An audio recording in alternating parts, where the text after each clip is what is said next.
pleased to invite you to this webinar, to welcome you to this webinar, exploring the transformation of Hull's former central fire station into the STEAM Studios, which is the Sustainable Centre for Creativity at the Ron Deary in UTC. It's a local project that's getting national interest. So this, in our Yorkshire and Humber Awards this year, this won our category for it was refurb, wasn't it? Retrofit. Is that right? Yeah. And it was a runaway winner. You know, it was the obvious choice for us. So talking us through the challenges of the project, the interventions that were made, how it was future-proofed and what have you, is as you can see, we've got Steve Dam from Sewell Group. So Steve has 20 years experience across a range of roles in the property and construction sector, and he leads Sewell Group's building retrofit and decarbonisation service, Refit 2050, Refit_2050, let's get that right, and supporting the public sector clients to future-proof their estates. You know, one of the stats, isn't it? Is it something that 90% of the built environment that will be in use in 50 years' time is already built? So we need to keep this is more and more important to industry, particularly as we're looking at green and net zero and what have you. Anyway, and we're prattling. Steve has worked closely with Hull's Ron Deary in UTC, University Technical College, and they're the client for this project, leading successful design and build, but also as a major partner link to the UTC, which provides a vital two-way collaboration between education and business, and has helped to embed the learning from this project as part of the students' STEM curriculum. I don't want to give too much away from what Steve's going to go through, so I will just shush, put myself on mute, and we'll let Steve get on. What I will say is we've got the chat and we've got the Q&A function on the top bar of your screen there. Just for ease, can we go with the chat if you've got any questions, and we'll put them in there, just so because I'm a simple man, so I only have to look in one place when I'm going through everything. That'd be much appreciated. And I'm going to mute myself, and over to you, Steve. Okay, thank you, Tom, and thank you everyone for joining us, and hopefully I can share the story of the UTC as Tom's sort of introduced. So yeah, I work for Sewell Group. We're a multidiscipline business. For those of us don't know our business, we work across a range of estates, from consultancy through to facilities management, and we've been a partner of the UTC for a number of years, but we're lucky to secure the project from a design and build perspective back a couple of years ago. Today I'll talk through sort of the story of the UTC really, and share some of the people who also worked in it through a short video coming up as well.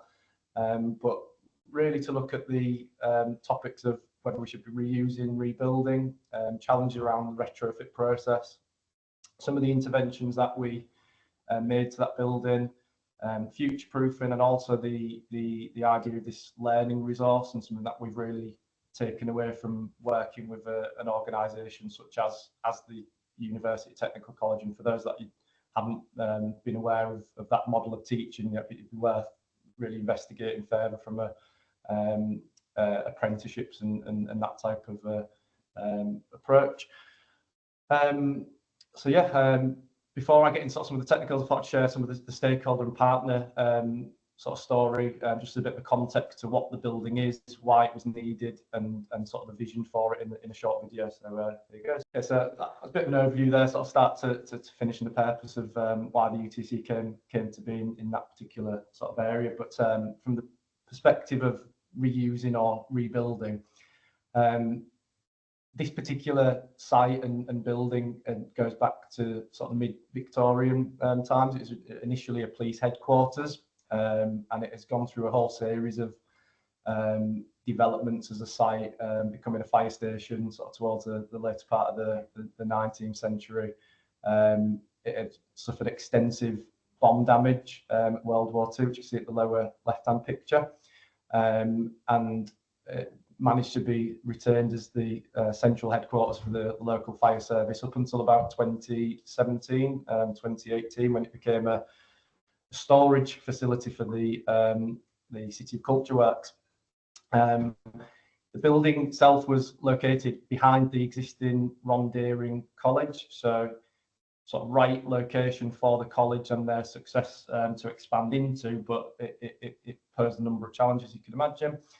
But at the heart of the UTC's model, as you've just seen there with some of their sponsors and key partners, is sustainability, and the teaching model of the college is geared and focused around creating engineers and creative minds going into engineering and the arts and creative industries, particularly in the local area where Ørsted are one of the major developers of sort of offshore wind and that kind of thing. So this building, having a 200-year history, was needed to be brought up into the 21st century and be fit for purpose for a business like Ørsted, which I think gives you that sort of context of what we're dealing with.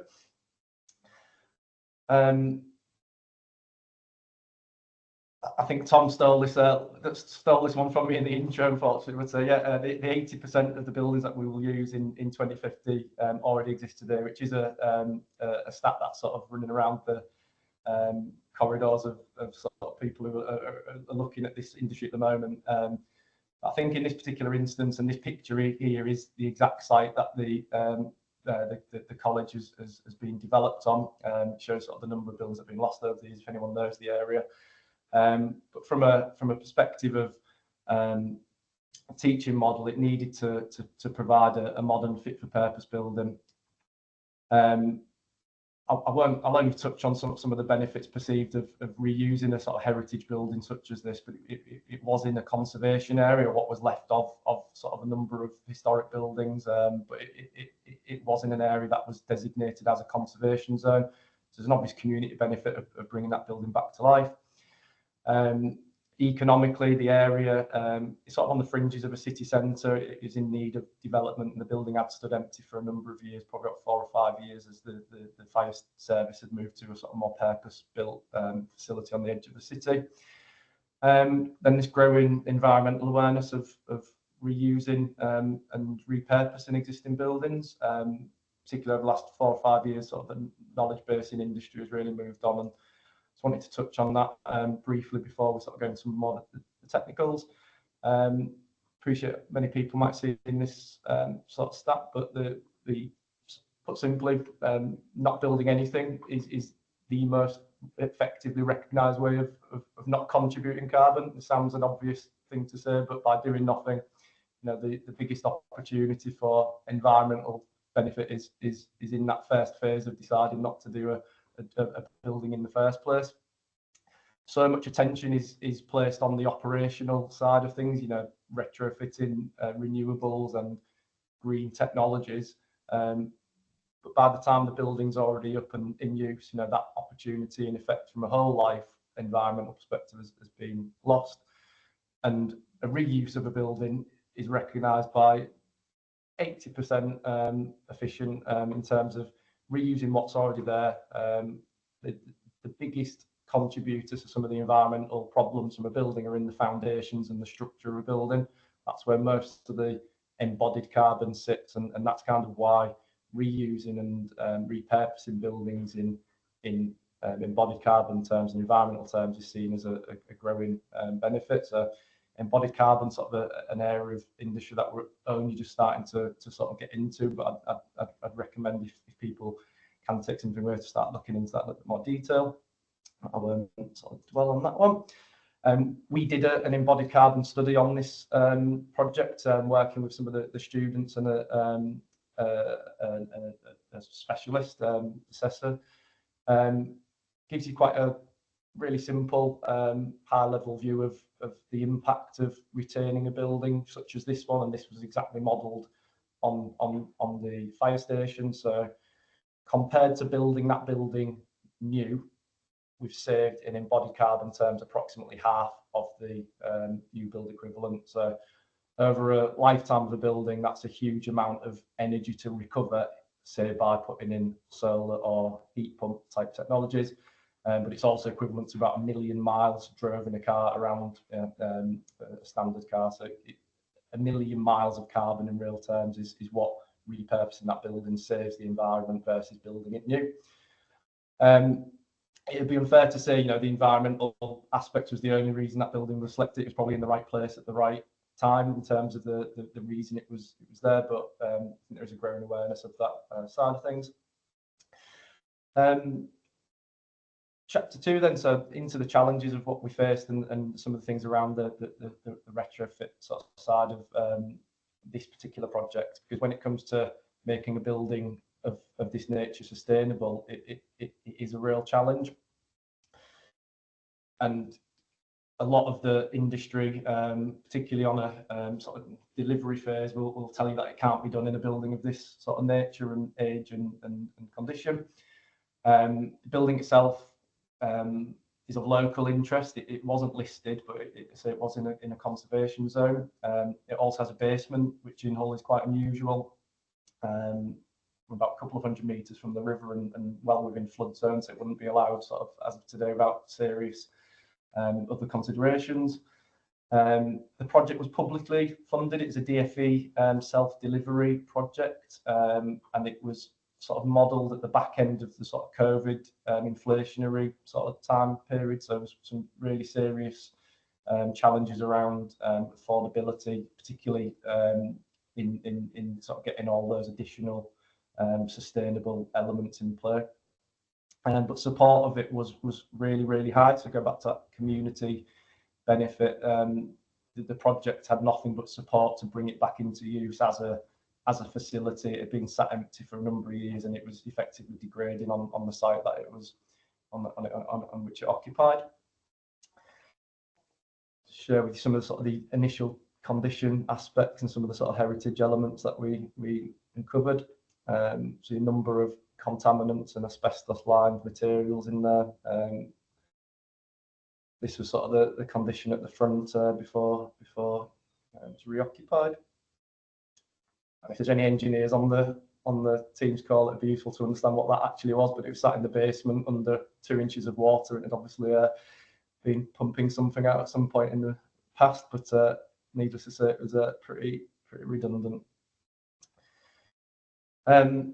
The initial feasibility study secured the project with the DFE, and I think it's particularly relevant from a publicly funded point of view, but it didn't quite tick all of the boxes at the first phase of asking. The project was run on a very tight time frame in some respects. You're working always to an academic period of bringing in new students to use a building. But obviously, in terms of the existing condition, a lot needed to be done, particularly around the energy conservation, whilst dealing with a lot of abnormals in a building. And you can't quite see on this image, for example, but some of the things the feasibility didn't pick up at first phase of asking was the fact that this floor slopes on a significant gradient from where all the fire engines used to sit, and it was all at road level. So the opportunities for introducing thermal upgrades, etc., really challenging. Finite public budgets, obviously, energy and operational costs. I think again another one of the constraints was it was developed just as the time all the energy prices were escalating. So whilst the renewable electrical upgrades were in the sort of design phases, the actual operational impact on a college the size of the UTC would have been pretty extreme at the time. It was a real challenge to make it all work, and it needed a longer term view of rather than just sticking plaster. And existing structure and defects, obviously, it goes without saying that there's a number of issues in a building such as this. To put simplistically, and a lot of detail and options were planned out, but in effect, we had a problem at the design stage of we could achieve basic compliance and the space the college required because there were some additional rooms going on into the building, but with very little in the way of sustainable features. Or we could achieve full sustainability, but without the teaching space requirements. And that's sort of simplified to a high level sort of snapshot, but we kind of had this challenge of we can do anything, but we can't do everything within this DFE allocated budget. So we needed to find a solution to that. And as we've mentioned, the UTC being at the forefront of sustainable careers, sustainability and working back from an environmental perspective just wasn't an option. It couldn't be compromised, but neither could the space or the compliance in a building such as this. The PAS 2038 framework was just being developed at the time of this project, and we started to use that as a bit of a toolkit as well, from an awareness of understanding how to adapt and intervene in a building which was to be done for the long term, and understanding the true impacts of what work we were doing, so that we could optimize the sustainability of the building while still achieving all of the sort of functional requirements. And a lot of emphasis was initially put on renewables as a category by the college, and we're seeing this a lot in the availability of sort of public funding and incentives geared towards sort of installation of renewable technologies. But in a building like this, you have this quite seesaw relationship between every bit of renewables we were introducing. We had to compensate for the thermal performance of a building. So from a budget point of view, it couldn't be stacked easily. So we needed to really challenge, and what we started to do was look at whole life, long-term opportunities, rather than just what was in front of us for the next 9 or 18 months of the project. And in finding that balance, the renewable source or the electrification of the heat source was always a real requirement of the client team. Just as a bit of context to everything we were doing in terms of a budgetary point of view, and if this helps from a sort of a general financial planning of a publicly funded project, each time we added an additional requirement such as an air source heat pump, it then required the likes of a thermal upgrade to compensate for it. So you kind of had these little iterations of budgets, which on a building of this magnitude were kind of adding up to an additional maybe £500,000 in total. So it wasn't small change, but we knew there needed to be a better way of doing it. And that's when we started modelling and reviewing sort of whole life opportunities, as I say, and working in an environment where we tend to support clients from a investments facilities perspective all the time, and being able to model and map out the actual operational and whole life carbon loading of these elements. We started to make some headway into a more optimum solution. So controversially, we ended up retaining a gas boiler system, or actually installing a new gas boiler system in a sustainable building, which raised a few eyebrows at the time. But what that allowed us to do was spend every single available penny of the budget into the fabric to reduce the energy demand and maintain a compliance for as long as possible from a building performance perspective. There were talks at the time as well with the local authority. We're bringing in a district heating system, which, if we were able to benefit from, it'd make the building with its new thermal performance one of the most sustainable buildings in the city, because it'd be the first that would be enabled for a district heating network, which, if you go back to where we started, it was a real opportunity to take. So we started to explore that in a bit more detail, and started to form a bit of a working plan. And I think, I saw this quote on a hoarding actually in Manchester a couple of weeks ago. So sort of the fact it's what you can't see that matters, and I think that really applied to this building. In the first instances, we were pushing for technological solutions to sustainability, things that could be added and almost talked up, but actually where we ended up, and I think was a real benefit in the medium long term, is the stuff behind the scenes. So we investigated all sorts of iterations on the project, ranging from thermal upgrades, full thermal insulation, flooring upgrades. The initial floor slab was removed and reinstalled with a quite an innovative sort of insulated concrete. We looked at the ventilation and thermal strategy, obviously, which is some quite stringent requirements from a DFE perspective that we're trying to meet as well from a building comfort point of view. But even by definition, they can be quite sort of shackling in terms of the times of periods and dates of the school that it's occupied. It tends to be sort of a one size generic sort of document that suits new builds more so than an historic building such as this, which tends to not overheat that readily. So yeah, went through a whole range of different iterations and say arrived at a solution which, in short, I think future-proofs it rather than sort of claims to be net zero at day one. And I'll talk through what that sort of looks like in a bit more detail.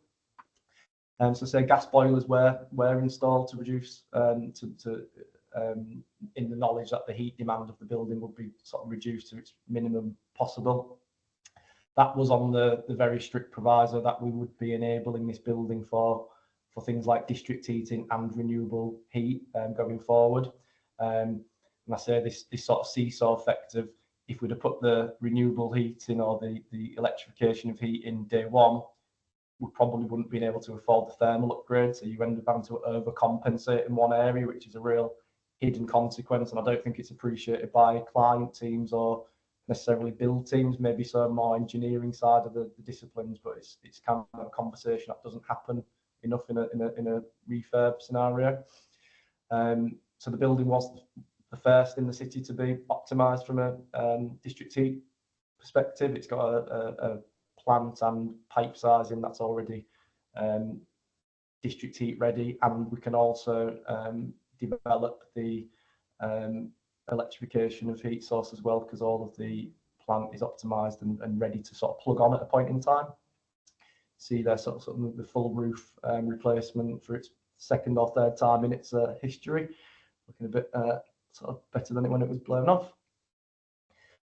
Again, just touching on this idea of sort of future-proof and resilient versus net zero. So there is a lot of tension going into the net zero space, and it's sort of interesting how the new government will play that. But from a perspective of looking at the long term of a building such as this, future-proofing and long-term planning can have a real significant impact on capital and operational costs as well as environmental benefits. So when we modelled out the actual carbon, so real environmental benefit of doing some of the short-term wins such as heat pumps and solar panels versus actually making the building fit for another 50 or 100 years, the actual results are pretty stark. It's only with that whole life approach that you get a true picture, and understanding what the actual environmental or cost impact and payback can be, and can we do something smarter for the client. But that takes a real collaborative approach, because a lot of people aren't willing to sort of engage in that level of discussion, probably at this side of the industry at least. And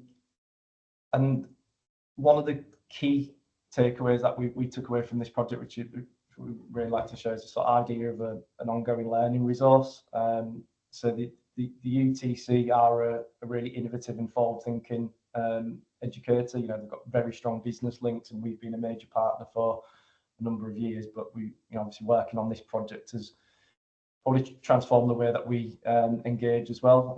So I just thought I'd share some of the lessons and development sort of ideas that we've taken from a place like this. And it all stemmed really from a conversation with the stakeholder team at the UTC, and saying, can you come and talk about construction? Yes, of course we can. Oh, by the way, you're going to be placed on a stand next to Porsche, which really cued a bit of an inferiority complex when you're trying to come up with a way of engaging people, and the students' alternative is a Porsche EV demonstration, and when we've got to talk about construction,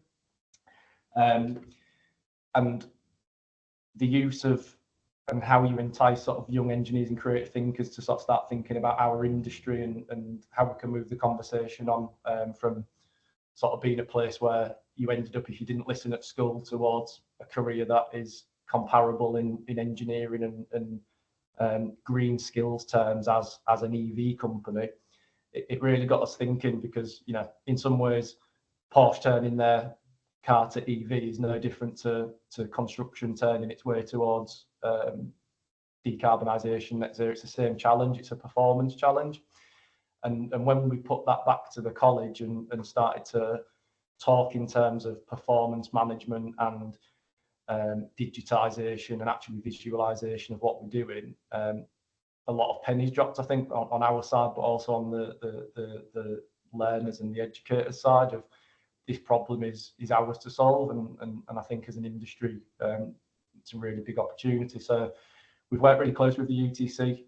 We've developed placements, learning tools, STEM toolkits directly on the back of this project. So it continues to be a learning resource in its own right. And I think stress the point that that's not just as a CSR tick box tool, but it's there's two-way value there. We get something from the relationship in terms of pushing our boundaries, and the UTC have a direct channel into employment that they can bring their students on with.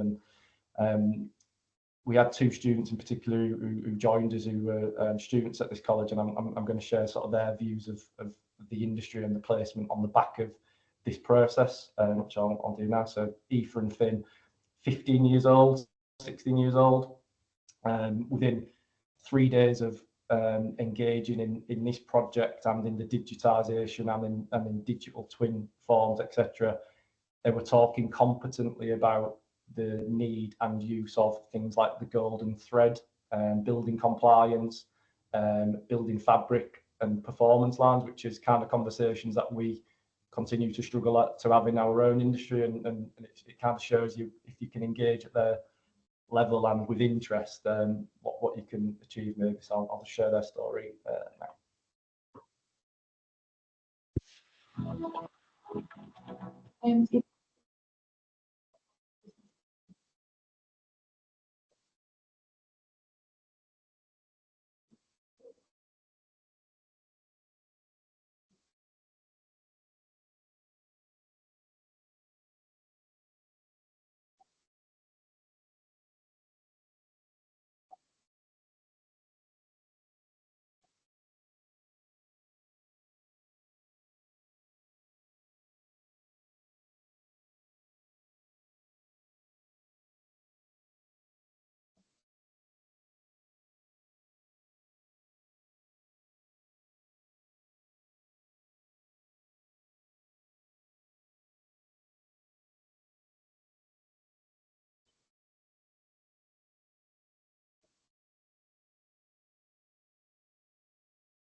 hopefully you can see, I mean, the students from the UT are really sort of, you know, they really make you think and sort of bring to sort of the forefront at 15, 16, sort of how deep thinking they are, and in terms of how much they want to push us to sort of think differently as well. So that was kind of their view of it. And that relationship has sort of continued, and it's really made us respond, I suppose. The building and some of the projects that Aoife and Finn, and in particular the college have forced us to think about, but by collaborating on those same things, is the idea that this building doesn't stop. So I think as an industry, again, we're very guilty of walking away at that sort of final point of completion, the construction's done. And one of the projects that the students sort of unlocked and untapped is this idea that this building has been going on since the 1850s. So it had this neat 200-year window between when it was first formed to when this carbon reduction targets are legally set in stone from a 2050 perspective. And they really started to play with that idea, and it kind of fit nicely into the fact that as a construction project, when we finished in 2022-23, you know, with the building itself isn't finished. It's already been through a number of refurbishments and redesigns, and to make it to that point where it is sort of sustainable for the future, there are still elements that need to be adapted and continue. And working with students from an engineering and with an outlook and sort of renewables focus, it sort of really does make you think that what they do next is the bit that matters, and that's kind of the lesson that we really learned, is actually using these buildings that we're working on as a learning resource and engaging the students, because they are probably the ones that are going to come in and upgrade that gas boiler or replace the district heating network when that end of life period comes. From a build and a carbon perspective, we've enabled that, we've not made it harder for them in the future. So that building doesn't need to be knocked about or really deeply retrofitted in the future. It's all there to set up, and it's enabled for them to do that, which is, again, through working on a building with that history in future, you can really start to see. And then some of the sort of ideas and things that we're already working on with the college, we're just about to get our first sort of annual year in occupation data. The students have started to digitally model it in a digital twin. So we're starting to see some real life performance information coming from the building.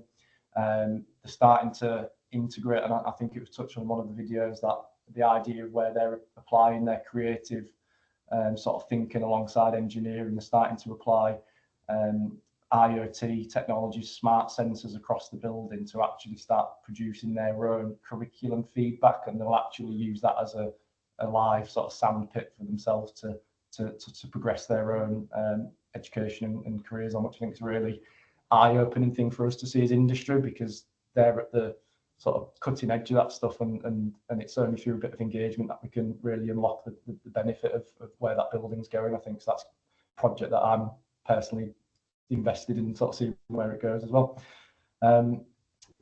So that's pretty much everything. Thank you for bearing with me through that. Hopefully there were some interesting points and sort of things to share, and I'm going to hand back to Tom to I think take some questions, hopefully. Tom. Yeah. Thanks for that. That was brilliant. I've got a ton of questions, so hopefully other people do. We've already got one in the Q&A section from Sarah Price. Sarah says that you talked about future-proofing the building. How did you think about climate adaptation? Not adaptation, climate adaptation, as in constant change. More specifically, summer comfort and overheating. Oh, it says see more. It's a bigger question. The building has a high percentage of glazing and a narrow profile, which would require significant cooling and therefore more energy. Have you had to do anything to avoid that? Yeah, so there's some compensation required, but if you follow sort of and again, every site's different, isn't it? So this particular site, we had a range of options working strictly to the DFE specification. Yeah, there's some pretty stringent cooling requirements there. There is some glazing, but it's relatively it wasn't that much of an issue actually. And what you end up seeing in a lot of school buildings in particular, and this one when it was thermally modelled, the peak overheating times of year tend to happen during the school summer holidays as well. So yes, there has to be some cooling added from a DfE compliance perspective, but the actual impact of that wasn't so extreme. Obviously, in a rising climate, if we continue to see sort of increases on that, then significantly into the future, yeah, we were working with an existing glazing on one elevation, unfortunately. So it is a point that we're going to need to adapt more buildings to that point, I think. So maybe don't have all the answers for what comes in the future, but from adapting it for climate resilience, obviously the thermal envelope has been the biggest improvement to that. It retains heat and it keeps cool as it can be within an existing facade. We couldn't put anything like solar shading on the frontage conservation area, but the windows are screened as well. So yeah, it's a good point. But yeah, hopefully it is as resilient as it can be. One of the key ones, well, from the local councillor was flooding. It has a basement, and how do you if you follow the letter of the law from a flood proofing perspective, that building wouldn't be allowed to be built in today's area without some significant additional protection. So again, another challenge that we're going to face, and how do we realize it was flood protected as such, but if that building is sort of a half a metre underwater, also the whole of the city centre is as well. So we've got some real significant challenges that come out of that. Bigger things to worry about than one building. Yeah, cool. Right. Thank you for that. Because I was also thinking, with the peak overheating, the school holidays being that thing, but also with significant climate change as we end up getting more rain and grayer days. So probably not quite so much, yes, flooding's going to be the big thing, but yeah, we're not going to get super hot. So Claire Thirlwell has said, such an inspiring project. Loved how the student insight is coming along, been involved. Question, how do we get clients to think of owning and managing buildings as an ongoing process with the upgrades and refinements, rather than just something temporary, rather than just kind of like short term, I want that one more? That's my interpretation of the question. Yeah, that is my biggest headache, is that it takes education, doesn't it? I think it's on our industry and people who sort of have the mist lifted or the screen lifted on your own sort of knowledge to share that story. And I think it takes a lot of collaborative engagement, and we literally had arguments at a point in time on the projects as to the sort of most appropriate. But I think if you can present the facts, so this idea of whole life impact, and we're not doing that early enough in the project environment. So everything's around capex, or the impact on a budget in the next 1, 2, 3 years. And even in an environmental sense, we're doing that. We're looking at operational impact on introducing sort of eco measures, if you like, but not enough designers, not enough contractors, not enough people in industry are modelling what that means over a long period of time. So we work with a number of organisations that are willing to put the short-term fix of something on, but not recognising that there's a maintenance problem or a life cycle problem, or how long does that particular element take to pay itself off in cost and environmental terms. So embodied carbon and whole life costing, I think, are two of the facts you can put in front of people to help them understand that. And if they understand what that means, then you can make a more informed decision, hopefully. Yeah. That's one of the things that came across throughout. And kind of on the back of that is one of the questions somebody might have asked it. I'll get onto their questions, but it just follows on from what you were saying. It was one of mine. Have you had to have kind of like a project-wide communication strategy that's gone alongside all of this, because there's so much new stuff? We're having to kind of reprogram the natural way that clients think, that people think, that has been an ongoing process of communication throughout as well.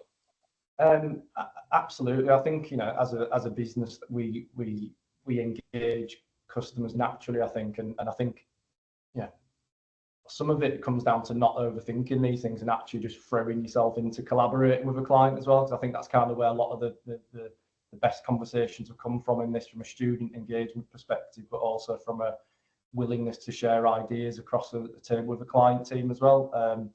You know, a process can get you so far in terms of what you think you're going to get out of something, but actually allowing that process to adapt and respond flexibly, particularly when it comes to where the students can take you with ideas. Obviously, within a bit of a framework of what you're needing to get out of the scientific part of the engineering and that kind of thing. But yeah, I think collaboration, communication for sure, and you can't overdo it. Yeah. No, I agree. It really is key.